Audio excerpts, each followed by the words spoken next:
இந்த வீடியோ பார்க்க வரவங்க எல்லாருக்கும் ஒரு சின்ன டவுட் இருக்கும்.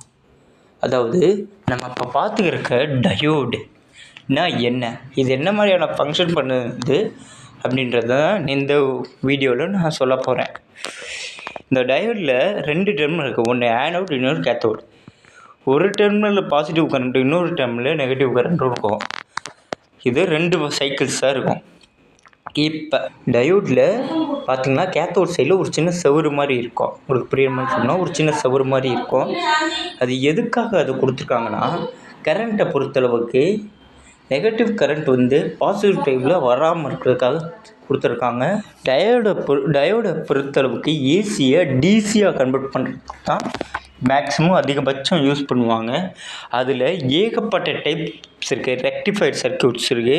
அது என்னென்னு இப்போ பார்ப்போம். அதுக்கு முன்னாடி சைக்கிள்னால் என்னென்னு சொல்லிடுறோம். இந்த சைக்கிளை பொறுத்தளவுக்கு பாசிட்டிவ் கரண்ட்டும் நெகட்டிவ் கரண்ட்டும் இருக்கும். ஒரு செகண்டுக்கு ஒரு சைக்கிள்னும் போது பாசிட்டிவ் கரண்ட் பாதி, அப்புறம் நெகட்டிவ் கரண்ட் பாதின்னு இது பாஸ் ஆகும். இது தான் ஒரு சைக்கிள். இப்போ நம்ம டேரெக்டாக மேட்டருக்குள்ளே போயிடலாம். நம்ம பார்க்க போகிறோம் ஹாஃப் வேவ் ரெக்டிஃபயர். இந்த ரெக்டிஃபயரை பார்த்துக்க டிரான்ஸ்ஃபார்மர்லேருந்து டேரெக்டாக கரண்ட் என்ன டயோடுக்கு போகும். டயோட்லேருந்து கெப்பாசிட்டர் நம்ம அந்த கரண்ட்டை ஃப்ளோவாக கரெக்டாக மெயின்டைன் பண்ணுறதுக்காக கொடுத்துருக்காங்க. இது அப்படியே டேரெக்டாக லோடுக்கு போயிடும். இந்த மேவில் இது என்ன பண்ணணும்னா, இந்த ஹாஃப் வேவ் ரெக்டிஃபயர் நம்மளை கரண்ட்டை நெகட்டிவ் கரண்ட்டை கொஞ்சோண்டு இருக்கும், ஆனால் டிசியாக மாற்றிருக்கும் கொஞ்சோண்டு.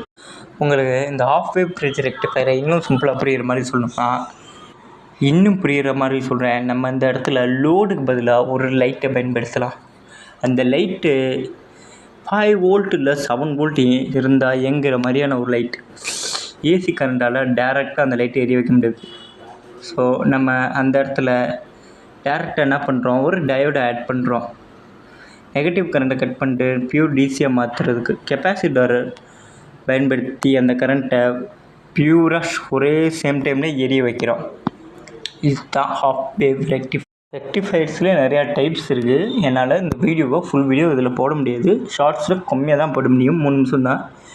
ஸோ உங்களுக்கு ஃபுல் வீடியோ வேணும்னா இந்த சேனலை சப்ஸ்கிரைப் பண்ணிக்கோங்க. வீடியோவை கூடிய சீக்கிரத்தில் போடுவேன்.